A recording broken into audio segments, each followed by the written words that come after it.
Can you see me now? I can. Oh yeah, now we're connected. I guess the other link wasn't working very well. Well, pleased to meet you. Pleased to meet you. Where are you? I'm at home. Wait, my son is playing flute right next to me. Let me go a little bit away so we can hear better.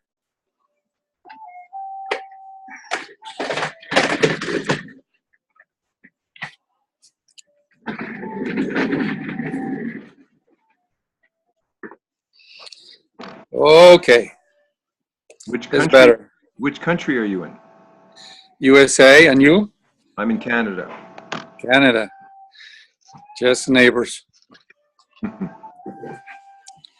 So tell me about your interests. Well, I don't know if Gregory explained how this came to be, but I guess you were chatting with him when we had our little Zoom video conference.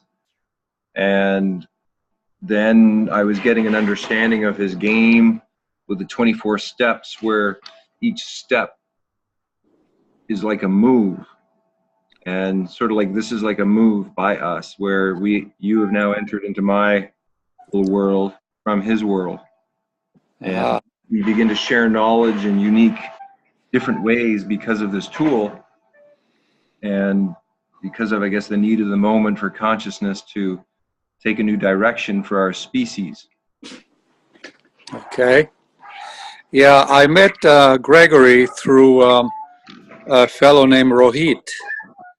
And apparently he was referred to me via another fellow named, what's his name? He has an odd name. He's in Mexico, Carl something. I can't even say his last name. He has a very peculiar last name. And I met Carl through a kind of web conference that occurred not too long ago. And it was titled New Earth, New You. And it was organized by people connected to a fellow named Jan Golding, who has a site called the Solutions Revolution. And I have some Facebook pages. I haven't been in Facebook not too long, maybe I don't know, maybe 2-3 years or so.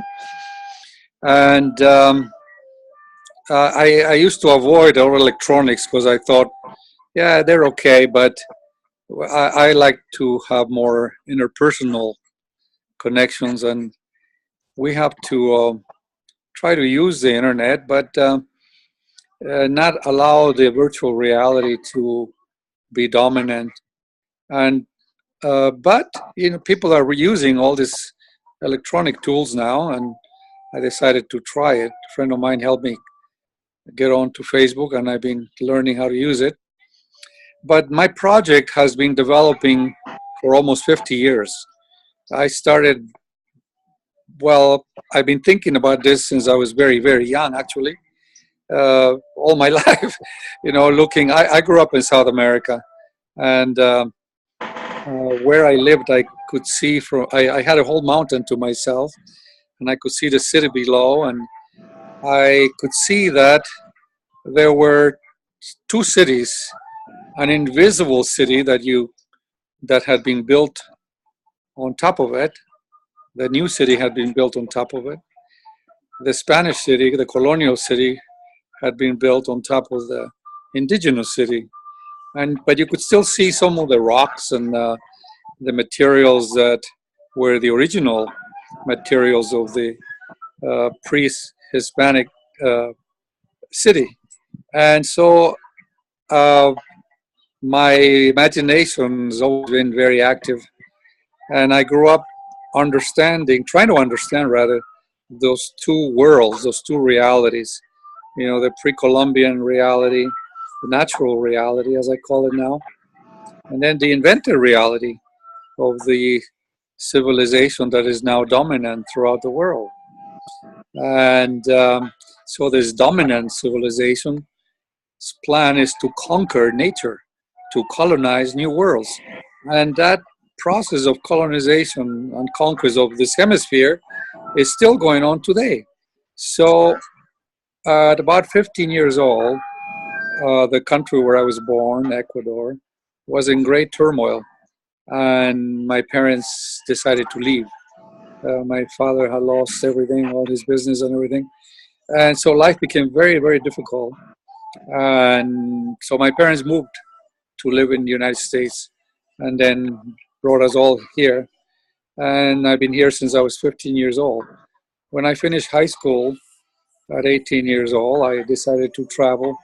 And after being in college for a couple of years, so I was about 20 now, uh, I met the Hopi. And I was studying art and design and photography, cinema, many things, advertising, packaging, product design, etc. And I had begun to organize art and ecology festivals because I saw the Vietnam War as really a war for resources and energy, oil, etc. And I understood that the reason for wars is to obtain materials. And so I thought we're never going to solve any war problems. I already been through a lot of protests in South America, and I saw the young students here protesting and raising their fists and all that. And I thought, no, that's not going to do it. You know, when the protests are over, people go home. And that's where we have to solve our problems. In the way that we live every day, everything we do, what we eat, we wear, the way we build our homes, our communities, everything has to be designed in a way that doesn't violate nature and doesn't require wars. And so I met Buckminster Fuller, and I met another student at that time, a young student colleague, Richard Register, who is now the president and founder of Eco City Builders. And they organize a symposium every couple of years on building eco cities. It's become an international event. But I was more interested in his father was an architect, so he was interested in the architectural design of the city. But I was more interested in what happens in the city. I thought the cities are like a movie set, a theater set. And I had started to study movies, cinema. I have a degree in film studies. And I thought, yeah, cities, the architecture is certainly very, very important. But even more important is the story that is being told in the cities. What is the story that humans are telling as we live our lives? So I decided to explore that, and eventually I ended up going to live with the Hopi, and I spent 10 years.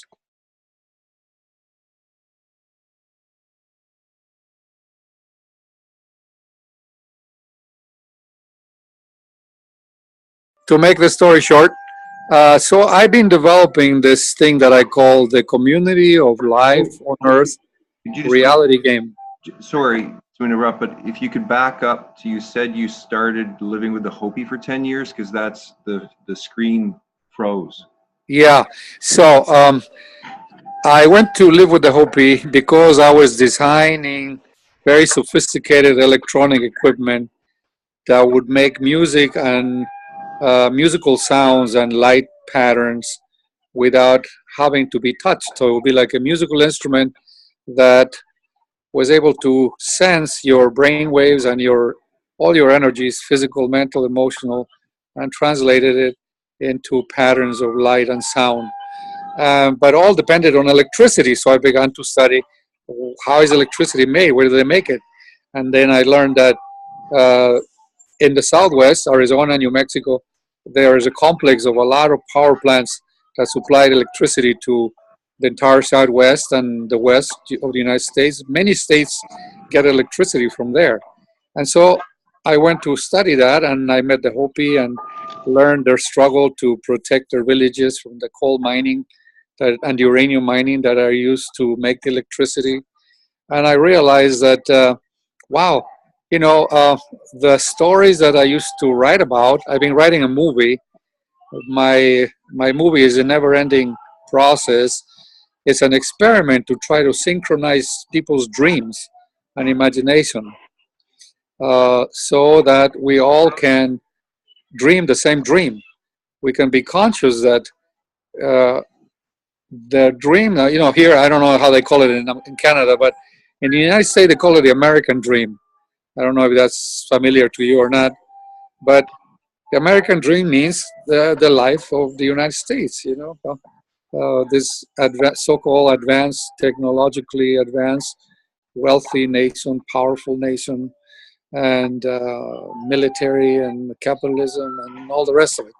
So uh, as I began to learn more and more about the struggles of the Hopi and all indigenous peoples, it was easy for me to understand it because I've been doing that all my life, trying to understand this conflict between the two realities, the natural reality and the invented reality of civilization. So I, I devised a game. I thought, okay, for people to learn stuff, we have to try to make it fun. We have to try to make it not too burdensome. Many kids were dropping out of college and taking acid and becoming who knows what, you know, going back to Earth, hiding in the hills, or and then, well, you know the stories probably. So anyhow, so by and by, I made an effort to keep playing this game, uh, just myself with whatever people I meet, to share ideas, to share designs. When I started this, there were no, as exists today, health foods and organic farming. This has really blossomed a lot since I first became aware of efforts to do this. When I began this, there was biodynamics of the anthroposophy people, Rudolf Steiner, what was his name? The fellow who promoted biodynamics. Anyway, I forget his name. But so you didn't hear much about permaculture or organic food. All these were new things that began to appear. We used to exhibit alternative ways of eating, drinking. There were no teas and sodas that exist today. There was Coca-Cola, and that was it, and burgers and pizza and Chinese takeout, So the varieties of food that have appeared in the market has increased a lot, and the discussions around food and agriculture and health have advanced a lot compared to that time. So all of this tells me that yes, there is a field of consciousness, and uh, when ideas arise from this field and we communicate them, we bring them into this reality um, of the global market economy and invented reality of the world. It has an effect on it. It does stimulate changes. So I've continued this experiment and circulating ideas, uh, having conversations with people, agreeing to do projects together. With Richard Register, for example, he proposed the World Holiday, the World Community Holiday, which is the equinox celebration. And he also at the time started a No War Toys campaign. And so I joined him in those efforts, and I said, let's have the equinox celebration, which is to point to the fact that there is a natural order, there is a natural reality, and that's where we belong. That's what keeps us alive. That's what makes possible our existence. The realm of nations and corporations and markets and all of that is really kind of a fictitious, it's kind of virtual reality. And now electronics are inventing another even more virtual reality that is going to exist online. It already exists. So uh, with Richard Register, I said, look, let's also have festivals like the World Fairs, where we exhibit all available state-of-the-art products, services, technologies that address the conflicts of society, uh, economic, social problems, cultural problems, etc., and the environmental issues, so that we could have interactions with people all over the world and get the best of the best, the scientists, artists, educators, everyone contributing to sorting out what the information is available and how we can solve these problems. And that's when I met Buckminster Fuller and his World Game. And I saw that performed in Los Angeles at a university called USC. I met him. And so I thought, wow, this is a good idea. This is a brilliant idea. We can turn this whole thing into a game, and people can participate and learn how to become active, become agents of change in their own personal lives and their communities. And so I call this activities the community of life on Earth. I disagree with Buckminster Fuller in that the Earth is not a spaceship. I used to tell him, well, hey, I understand what you're trying to say, but the Earth is not a spaceship. We should not present the wrong image for people to take it and misunderstand it, because what the Earth is, it's a living system. It's a living organism. It's a system of systems. And what we have to do is define ourselves as members of this community, as elements in this living systems, in these life support systems. So he used to smile at me, and so I maintain that's what I'm doing. We are bringing forth the vision, the understanding that planet Earth is a form of life made up of many life support systems.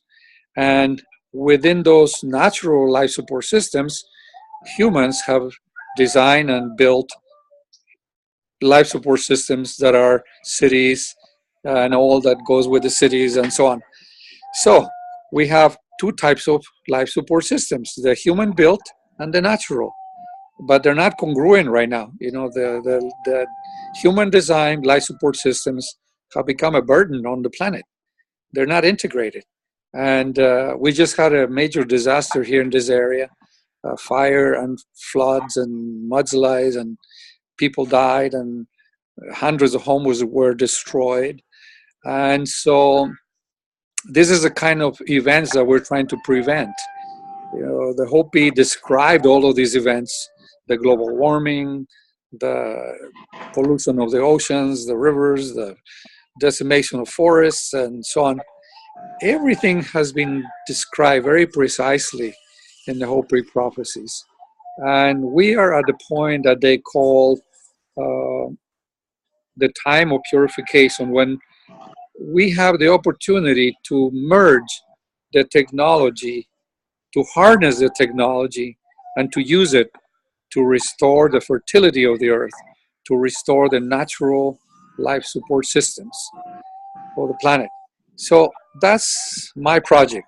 It's kind of, some people think it's outrageous and preposterous, and that I'm arrogant, and that I'm just, I have my head in the clouds, and I'm not practical, and full of shit, and crazy, and all kinds of stuff.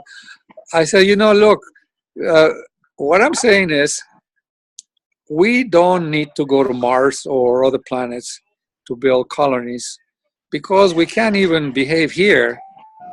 Here, we don't need helmets or anti-gravity boots or any special equipment to breathe. There's plenty of water, there's plenty of food, there's plenty of everything we need to have communities of intelligent humans.